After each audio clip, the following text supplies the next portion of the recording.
Assalamu alaikum, it's me again after a very long time. And you know what? I am sick right now, but I got this intuitive urge to film this video because I thought that you might need to hear this right now. So here I am once again. So let's get started, okay? You hear this advice on the internet all the time. Just be yourself, everything will be fine, you know what? Just be yourself, okay? With self. Which self are you talking about? The one that you have like portrayed in front of other people to please them, to fit in, and the mask that you are wearing, you are smiling when deep down you are depressed, you are suffering from the inside.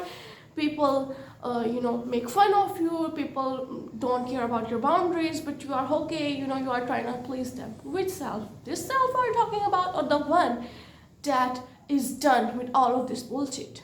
The one that urges you to take space, the one that is telling you that I'm so sick of you being a pushover or trying to fit in. Start to take space. Or the one that whisper into your ear in the middle of the night, or when you're staring at the ceiling. Which self? Okay, you have been running away from that self. Why? Because that's your shadow. That's something that you have repressed in order to fit into the society. And you know what, I won't blame you for that, because it's wired in our DNA, it's wired in our brain to fit into the group. That's how humans are. We are social creatures, so you cannot imagine a human being isolated. Okay, it's okay to have alone time, but what's not okay is being alone forever. We are not wired for that. That's not how Allah subhanahu wa ta'ala created humans. It's about community, it's about respect, it's about sport, okay? But you might think that what respect? These people don't give me any damn respect. How they are supposed to give you any respect when you allow them to disrespect you, when you allow them to make fun of you, when you allow them to use you? You have to get up. No one is coming to save you, okay? Allah subhanahu wa ta'ala said this in the Quran. Allah does not change a situation of people until they change what's within them. So tell me, are you changing what's within you? You have been conditioned by this society. Everyone is conditioned by this society. It's not you alone. So it's not about being a victim that, oh, I have been programmed. No, it's about unlearning the program and relearning what you actually are. You know what? You were born on fitrah. Allah subhanahu wa ta'ala created you on fitrah. I forgot the hadith, but it is something like when a baby is born, he is on fitrah, he is Muslim, but then his parents make him a Muslim or Christian or Jewish, whatever, okay? So you were born on fitrah, you were born worthy. It's time when you unlearn the programming and the conditions of society. And how you can unlearn them? By stop running away from yourself, by stop running away from the truth, okay?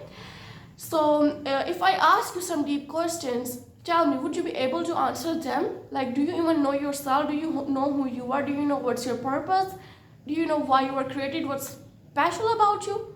Okay, there is something that is magical about you that no other human being can have. Just like your fingerprint is uniquely yours. There are billions of humans, okay, and billions came before you, billions will come after you, but not a single human being is going to have the fingerprint as yourself. Not a single human being is going to have the same DNA as yourself. Similarly, not a single human being can have the magic that Allah has put into you that is uniquely yours. How can you achieve that magic? How can you reach your potential? How can you people that is your tribe? By stop running away from yourself, honey.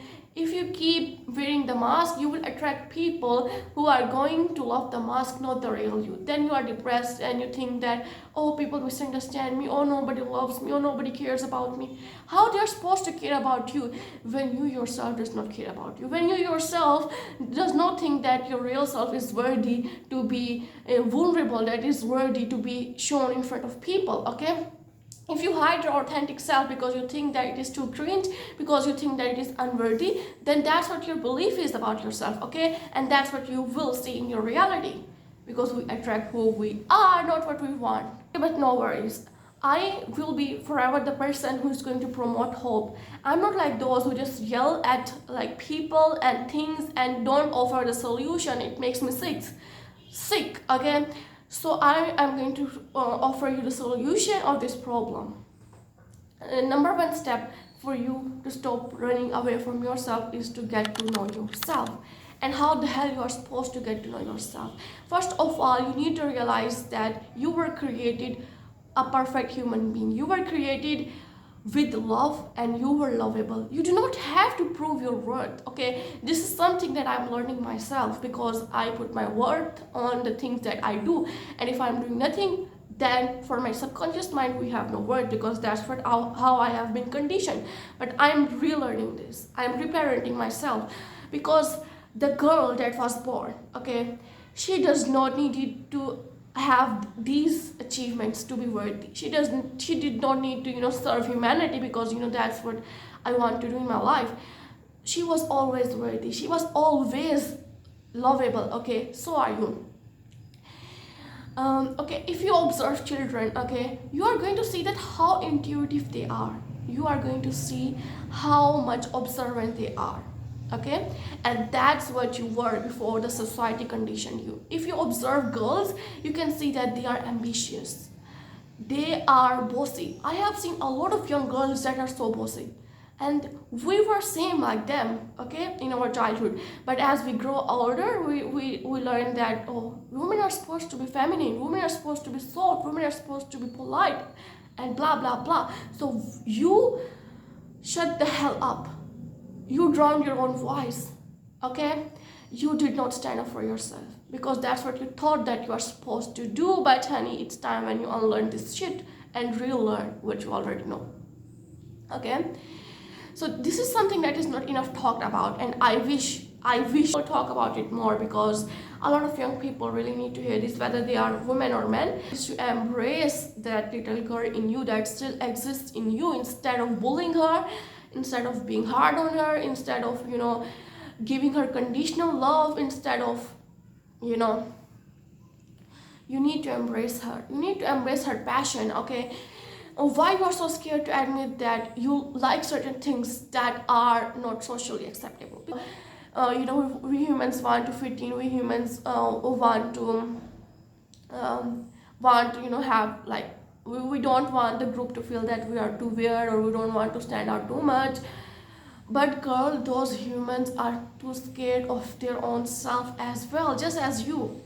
So if you are going to become authentic, a lot of people will get inspiration from you. A lot of people will get triggered as well. But it's up to you whether you want to people please, or whether you want to serve your soul, because that's been starving, my girl. Start to feed your damn soul, okay? And stop doing all the shit that you think that you're supposed to do. Since we are not connected with ourselves, since we are not connected with Allah subhanahu wa ta'ala, we don't have it. We think that, oh, maybe people are the chosen one that these things have, but Allah has given this to everyone. Okay, I'm not saying that you become a prophet. No, that's not what I'm saying. Of course, prophets were the chosen people, and now they are not here with us anymore. But Allah has given you the intuition, the soul, to every human being. It's up to you whether you want to connect with it, or whether you want to be, a slave of your ego, a slave of the society. That's your choice, my love. So in order for you to connect with your intuition, start paying attention to the whispers that you listen. They are very quiet. They are very quiet, like in the hearts of hurt. You listen to that thing. When you want to give up, you listen. No, don't give up. You were born to do this. When you get this urge to do something, you ignore it. Why? Because you think that it's stupid. Oh, I am lazy. Oh, I will do it some other time. Or whatever. You get drowned in the noise, and then that voice becomes more and more and more and more quieter. I have been an intuitive person all of my life, but I was too scared I was too scared of my own intuition, because that seemed taboo in our society, right? But now I'm unlearning this as well. My intuition tells me to do something, I don't sit and analyze it. I don't sit and say, oh, it's not worth it, oh, I should not do it, blah blah. No, I do it, It might not make sense to your logical mind, and my girl, it does not have to make any sort of sense, because that's the message that is coming straight from your soul. So listen to that message and do not ignore it. When you notice the malicious intentions of other people, their facial expression, when they're envious of you, blah blah, you ignore it. Okay, I have been in the same situation as you, and I know you ignore it because you think that, oh, why would they be envious of me? Oh, I don't think it's that much, maybe I'm overthinking. No, you are not. You are not. And those people does not deserve to have a place at your table. Those people does not deserve to have a place at your table. Block them, remove them from your life. Okay, that's family is another thing. You can't block your family members out of your life, and since when you live with them, that's another topic. But you can absolutely block that acquaintance that you met on a random Tuesday and that is envious of your success. But you don't, because you think that that's what you deserve, and if you block them, I don't know, something horrible will happen to you. This mindset is killing your soul. It's killing that inner child of yours who thinks that she does not deserve anything good in her life. I have said this 1,000 times before. I'm going to say it again. Spend time with yourself. People don't do it anymore. Why? Because we think that it's cool to have friends. We can post the stories on Instagram. We hang out with them. All of this, and it's beautiful to have friends, but it's beautiful to spend some time alone with yourself. Stop telling yourself that you're too busy. You are not. You are just too distracted. Okay? Sit with yourself and ask deep questions. I'll give you an example. I was right. I hit rock bottom. I was really, really in bad mental state, and everything was just felt like closing in on me, and everything was so difficult for me. I started to walk, okay, and that's what I do when I am really stressful. I start to walk and I start to have a conversation with myself. Okay, that's what I did. So at first I was so angry. I was full of anger, resentment, frustration, and slowly it melted away. The more I poured it out, the more it went away. And the more I started to feel my soul, the more I started to feel my heart, not the sick feeling of frustration in my chest, but a feeling of growing, like a nur, a light in my heart. And then I started to reflect on Allah subhanahu wa ta'ala, and I asked so many deep questions, and by God, I swear to God, the answers that came to me, I thought that I was never capable of those answers. I swear to God. Because I have made a video that your relationship with your Rabb, your relationship with Allah subhanahu wa ta'ala is something that's been conditioned as well, just like your relationship with yourself. So you need to you need to let go of these conditions. You need to let go of this conditioning. The thing that you need to do is to do shadow work. Shadow work has been introduced by Carl Jung, who's the greatest psychologist. We all have a shadow, a dark side that we repress. It does not have to be bad or evil. It could be, but it does not have to be. It's something that we repress because we think it's not acceptable in the society. As an example I gave before, a girl could be very ambitious when she is just so young, when she's 1 or 2 or 3. But as she grew older, she realized that that's not the role for a woman, so she started to become more polite. Ambitious woman, then the woman that was bossy, that was a leader, she became her shadow, and in order for her to get to know herself is to embrace that shadow. That was an interesting conversation, and we're going to talk more inshallah.